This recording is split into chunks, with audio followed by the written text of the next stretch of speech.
Hello, guys. So once again, this is Doc A, and for today, we're going to have a review of the respiratory system. So when we talk about the respiratory system, I think basically we always deal with breathing, and breathing is synonymous with life. So when a person is experiencing difficulty of breathing, it is usually perceived by that person as a threat, and it is a threat in life itself. So therefore, a person with acute or even severe respiratory disorders are often very anxious and they might feel the doom of death. So respiratory problems are widespread and maybe they could be classified into acute or chronic. So when we talk about acute, these are disorders that is less than 6 months, while chronic is more than 6 months. So some of these disorders may only cause minor inconveniences like colds. However, other disorders pose significant disability and life-threatening problems like asthma. So basically, that is one of the topics that we're going to discuss on another video. Okay, we also have the COPDs, which is also included on the other video. We have lung cancer. We already had that during the oncology. We have chest trauma and pneumonia and even COVID-19 infection and others. However, when it comes to pneumonia and COVID-19 infection, it will be discussed during your communicable diseases. Okay? So there are many causes of respiratory problems. However, the most significant factor in chronic respiratory illness and even with lung cancer is cigarette smoking, just like what we have discussed before. So nurses play a significant role in terms of providing care for clients with respiratory conditions and even in preventing problems. For instance, in acute care setting, nursing interventions basically focuses on relieving the existing respiratory problems and preventing possible respiratory complications. So when we talk about the respiratory system, basically, we're also dealing with breathing in and breathing out. Okay, so basically, that is what we call as respiration. So, once again, when we talk about respiration, that is the process of gaseous exchange between the individual and the environment. Okay, so when we inhale, okay, so we are taking in gases from the environment, and when we exhale, we're giving out gases from inside our body. Okay, so when we deal about respiration, there are three processes of respiration. The one that I just did is what we call as ventilation. So ventilation refers to the movement of gases in and out of the lungs. So just like what I have mentioned a while ago, we have inhalation and exhalation. So inhalation is a voluntary phase. Okay? Usually we also call this as inspiration. Okay, so when we breathe in air, from the environment going inside our body is inhalation or inspiration. On the other hand, exhalation or expiration is an involuntary phase. So that is our way to give out some of the gases that we have inside our body. Okay, so again, that is the first process of respiration. We call it as ventilation. Okay, so the second process is known as the diffusion. So when we talk about diffusion, this is the exchange of gases from an area of higher pressure going to an area of lower pressure. And lastly, The third process of respiration is known as the perfusion. So the perfusion is the availability and the movement of blood for transport of gases, nutrient, and metabolic waste products. Okay, so meaning to say that those three processes of respiration are really important within our body. First, the ventilation, because we need to have oxygen inside our body, and we need to release carbon dioxide. Okay? So we also have diffusion, wherein there is a transfer of gases coming from a higher pressure area going to a lower pressure area.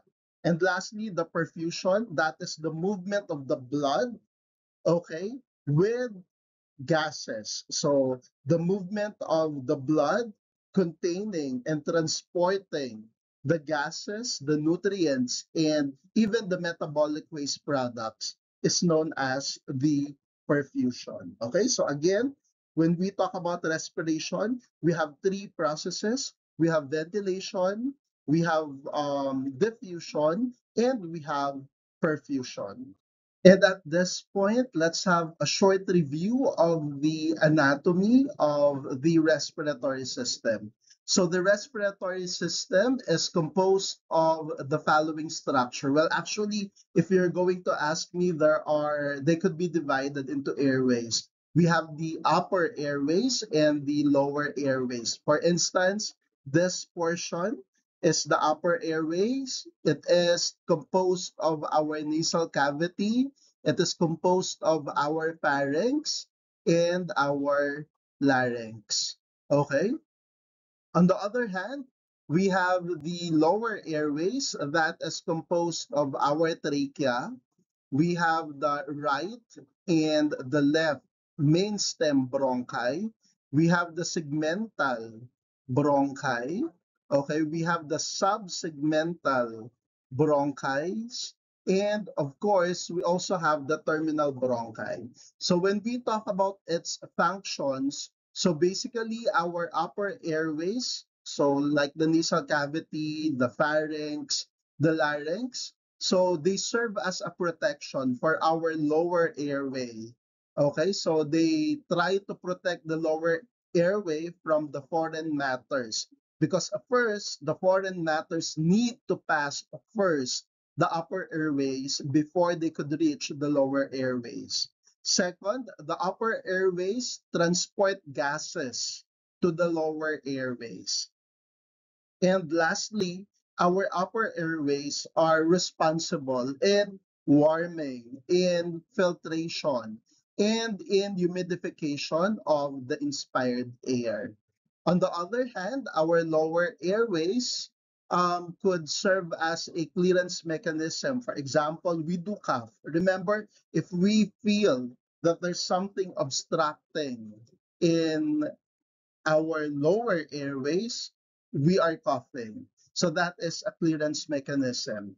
Another thing, our lower airway could also serve as an immunologic response. It is said that our alveoli has a cell-mediated immunity. And usually, because of that, it serves as a pulmonary protection. It could also help with the respiratory epithelium and the mucociliary system. Okay, and to look closer, so these are the different parts of our respiratory system. So we have the opening. So this opening of our nose on our face are called as the nostrils. Or sometimes, if we are reading books, we could also see that it is also sometimes called as nares or nares, Nares. Okay, so each nostrils leads to a cavity. So this one.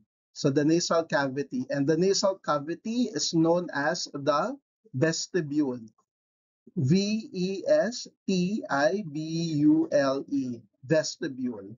And on our vestibule, there is a hair-like structures that lines the nasal cavity or the vestibule. And we call that hairline structure or hair-like structure as vibrissae. So vibrissae, Vibrissae, vibrissae. So the vibrissae filters the foreign objects.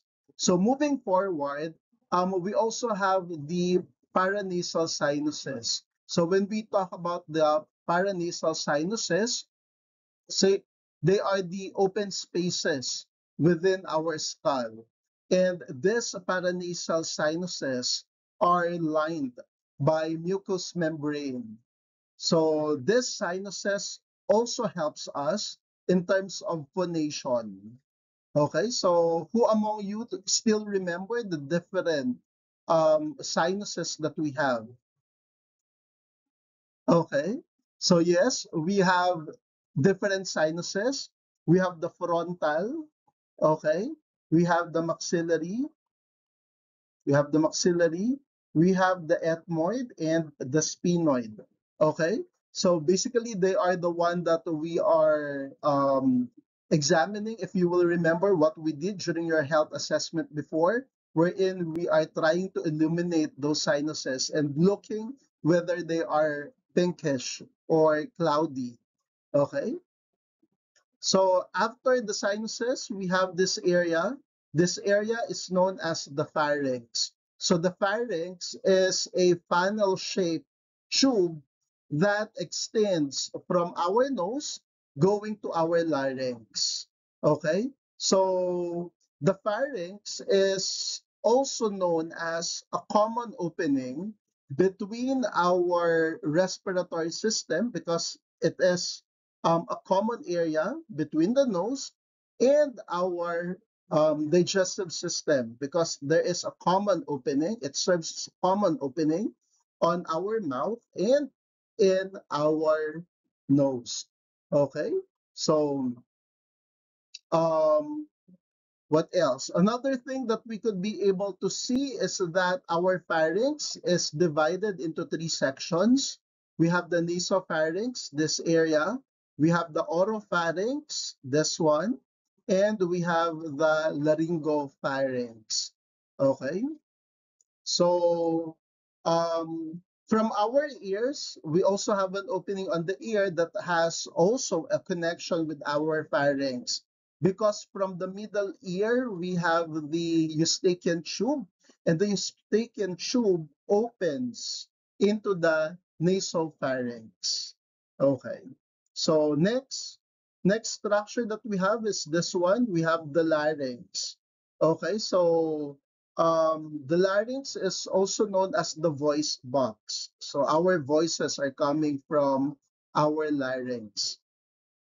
And since we have the pharynx, which serves as a common opening between our respiratory system and our digestive system, so there is a covering in our larynx to make sure that there are no digestive particles that will be coming in to our larynx, going to the trachea, going to our lungs.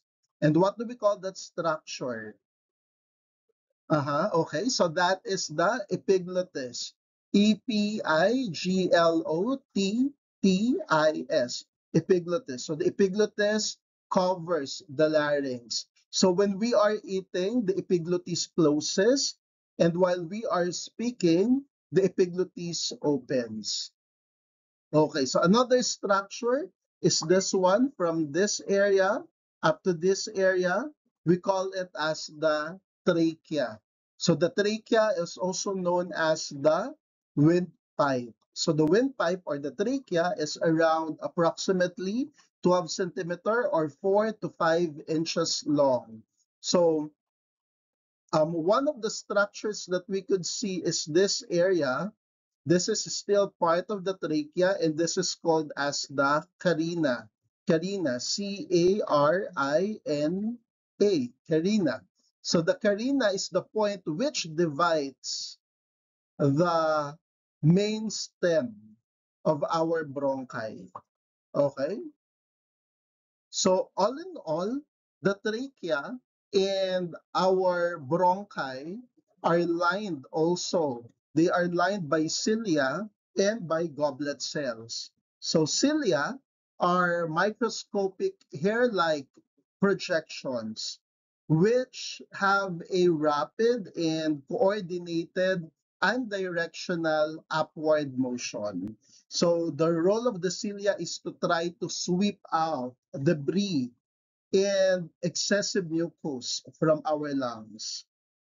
On the other hand, the goblet cells try to secrete around 120 ml of mucus per day. So the mucus secretions are entrapped on those debris in our respiratory tract.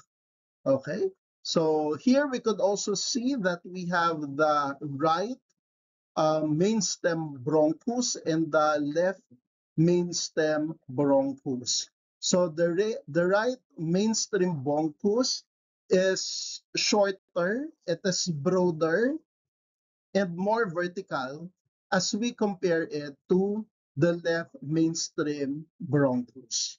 Okay, so moving forward, so another part that is important is this one. So we have the pleura. Okay, the pleura. So the pleura, so this is the pleura, P-L-E-U-R-A, pleura. So our pleura are serous membranes that encloses our lungs. Okay, and we have the visceral pleura and the parietal pleura. Okay, so just like what can you see on the drawing on our slide. So the visceral pleura is the one that directly covers our lungs, while on the other hand, the parietal pleura, okay, lines the cavity of the hemithorax, just like what you can see here. Okay, so the pinkish one is our lungs. So the first red line that directly covers the lungs is known as the visceral pleura. Then we have the pleural cavity. Okay, so it is a space. Okay, so we could also call it as a pleural space. So the pleural cavity is a potential space between the two pleurae. Okay, so that is the space. The pleural cavity is the space between the visceral pleura and the parietal pleura. So the parietal pleura lines the cavity of our hemithorax. Okay, so when it comes to our pleural space or the pleural cavity, since it is a space between the two pleura, only few ml of serous fluid could be found in the pleural spaces. And that minimal serous fluid that is on the pleural cavity serves as a lubricant. Okay, so yeah, it is really a must for us to have a lubricant there to avoid friction. Okay, so now let's move forward to our lungs. So here we could see that we have the right lungs and the left lung. Okay, so what is the main difference of the two? So we could see that the right lungs has three lobes. So we have one, two, three. On the other hand, our left lung has only two lobes, one and two. Okay, so the two lungs are also separated by a space, and we call this space as mediastinum. Okay, so there are approximately 300 million alveoli in our lungs. And if we're going to compare the right lung with our left lung, one of the things aside from the number of lobes that we could see again on the right lung, we have three lobes. On the left lung, we have two lobes. But aside from that, we could also notice that the right lung is broader. Okay, it is broader if you will notice, and it is shorter as compared to the left lung, which is longer and quite slimmer. Okay, so this happened, the broader and shorter right lung happens due to the presence of the liver. Okay, so what makes it broader and shorter is because there is liver right after the diaphragm. Okay, it tries to squeeze our right lung. Okay, so what are the other things that we need to remember in terms of the lungs? There are certain terminologies that we also need to remember. For instance, we have the residual volume.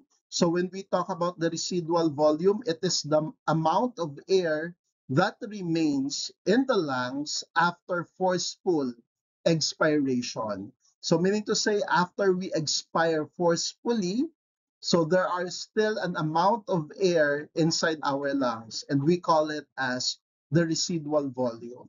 So why there is still an air, an amount of air in the lungs, even we did a forceful expiration. So the residual volume is there because it tries to prevent the lung collapse during expiration. So approximately the residual air is around 1,200 ml. Okay? 1,200 ml. So aside from the residual air, we also have the tidal volume.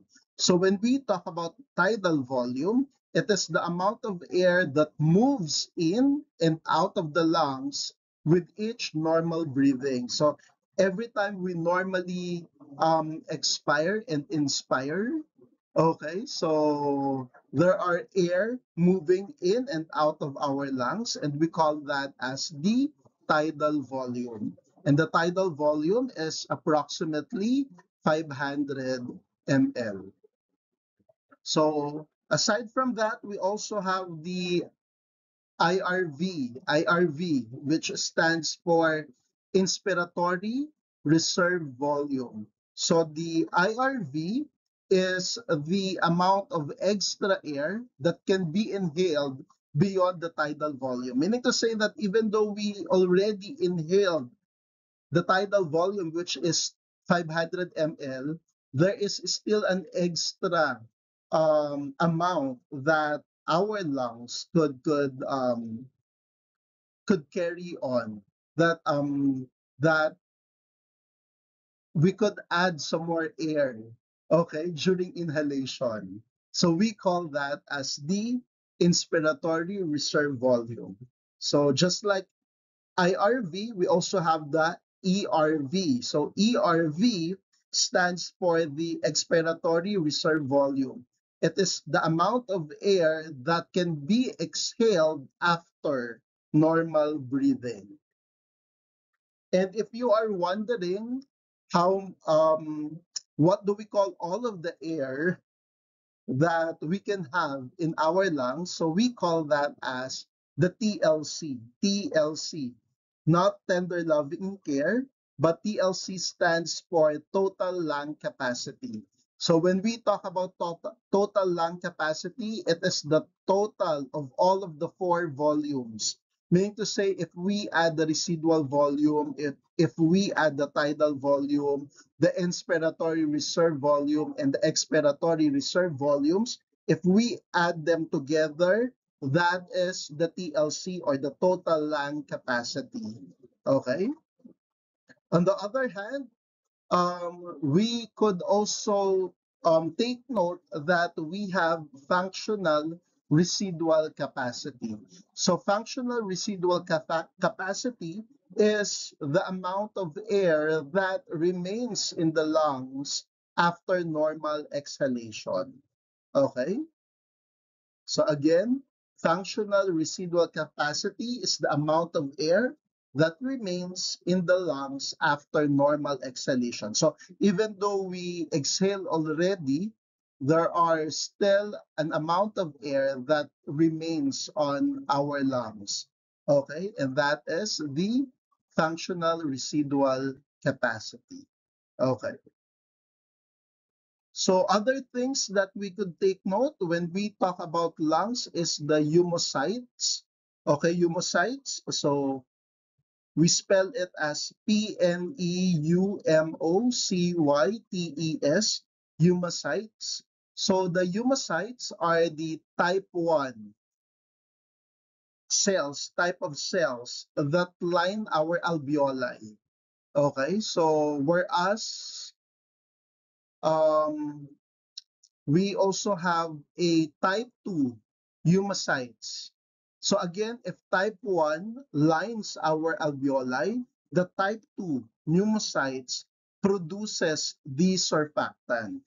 Okay, so why do we need surfactant? What is surfactant?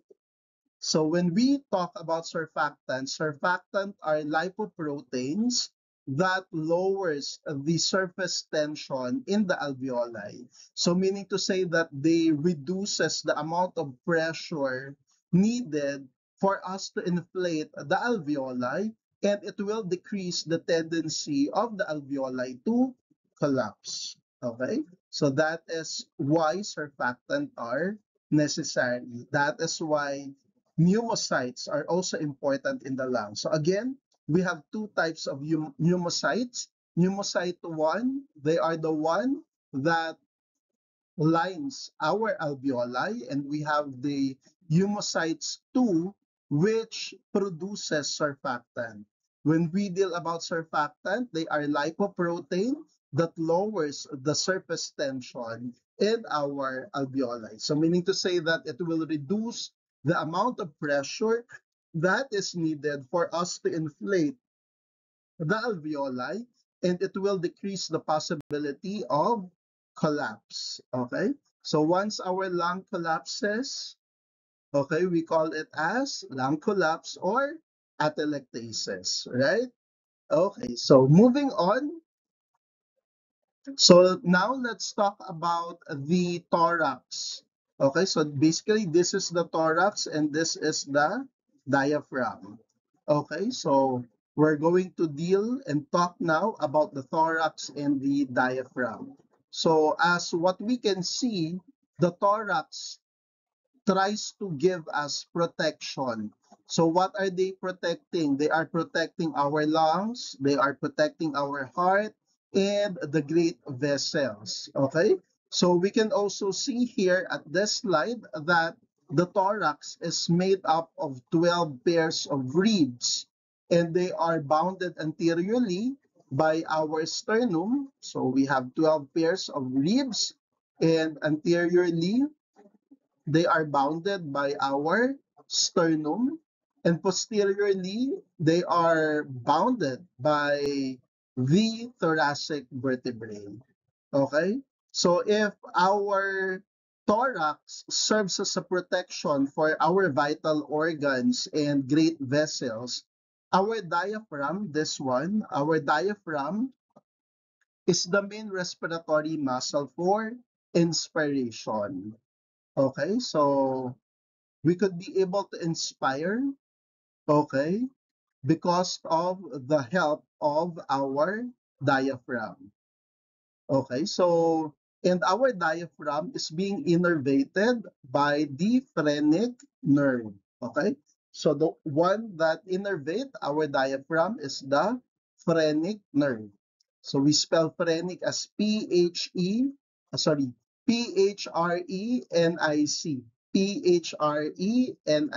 phrenic nerve. Okay.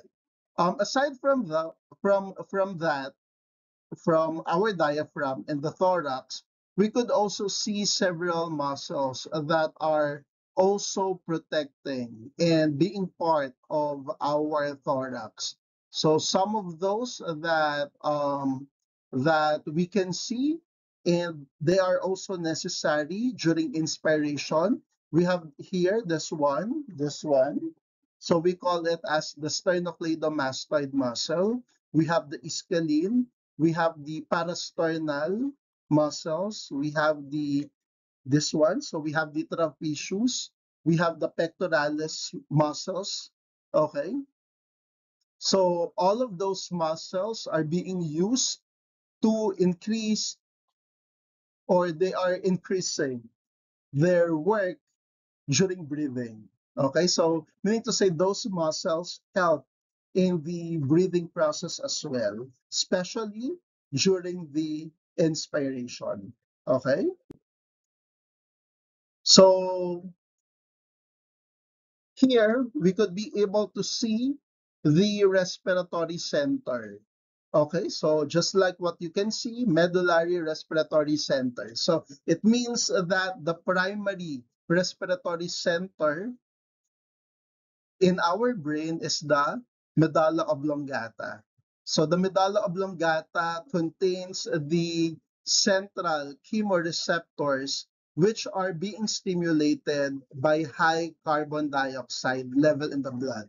So meaning to say if there are already quite or increasing number of carbon dioxide in the blood, so meaning to say there is decreasing number of our oxygen. Okay, so it will alert our medulla oblongata and it will tell us that we need to breathe.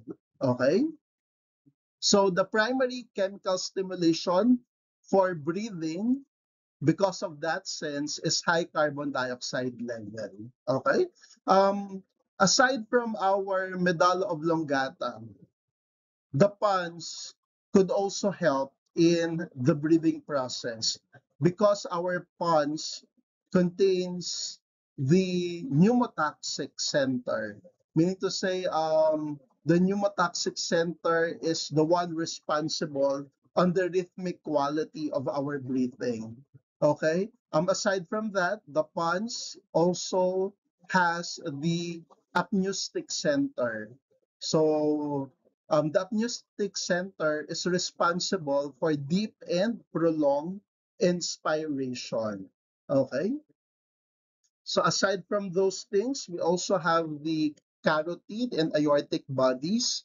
So we also have the peripheral chemoreceptors that could be found on the carotid and aortic bodies. And basically, they take up the work of breathing when the central chemoreceptor in the medulla oblongata are damaged. Okay, so with that, we could see that it will also respond if the medulla oblongata usually responds if there are high levels of carbon dioxide, our aortic and carotid chemoreceptors will respond if there is already low oxygen concentration in the blood. It also responds to the pressure. So what do I mean with that? If the BP is elevated, the respiratory rate becomes slow. So meaning to say that hypertension could lead to respiratory acidosis. On the other hand, if the blood pressure is decreased, the respiratory rate becomes rapid. So it means that hypotension could lead to respiratory alkalosis. Okay, so we're almost done. So lastly, we have the assessment of patients with respiratory disorders.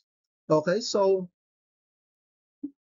when it comes to biographical data, all of us are prone to have respiratory disorders. Okay, so what we need to take note are the chief complaints. So what are the common chief complaint of patients with respiratory disorders? So I think one of the most common is dyspnea, difficulty of breathing. Another thing is cough.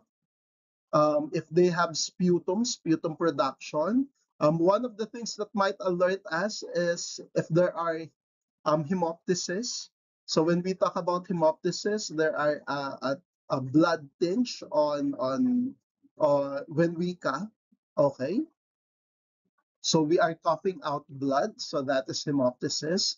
So that which is also common among patients with pulmonary tuberculosis. So another possible chief complaint is wheezing. Okay, wheezing and other adventitious breath sounds like stridor, crackles. Okay, and sometimes chest pain could also be related to respiratory disorder. So what we need to do aside from taking the chief complaint, if we have patients with respiratory problems is to take history. We need to ask them how long, for example, they have experienced dyspnea or coughing. If that is coughing, are there sputum or not? What's the color? Okay, approximately how much are being expelled? Okay, during history taking, we also need to take note about past medical history, whether the patient had childhood or infectious diseases that are connected with the respiratory system, whether they were able to experience major illnesses and hospitalization. We also need to take note the medications, the medicines that they already taken. Ask them whether they have allergies. Okay, we could also take note about family history, especially if the disease is communicable, like pneumonia, COVID, pulmonary tuberculosis. So we could also ask for the psychosocial history and lifestyle, just like what I have stated on the during the first part of our discussion. It is common among patients with who are cigarette smokers.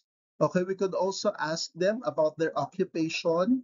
Okay, because of possible environmental exposure. Okay, we could also ask them about their geographical location, where they are living or where they are working, because those locations could also add up to the possibility of having um, respiratory disorders. Okay, so we could also, what is one of the things that we should not forget is to ask them about their personal habits, especially if they are smoking. So how long, how many years are they are smoking? And most likely ask them how many packs per day if they are smoking. So why I'm asking, okay, because that could give us a better view of the personal habit. Okay. Okay, so I'm hoping that everything's clear in terms of the simple discussion and short discussion, a sort of review in terms of respiratory system. Okay, so with that, thank you very much for staying and have a blessed day ahead of all of us, and God bless and take care, everyone. See you on our next recording. Thank you.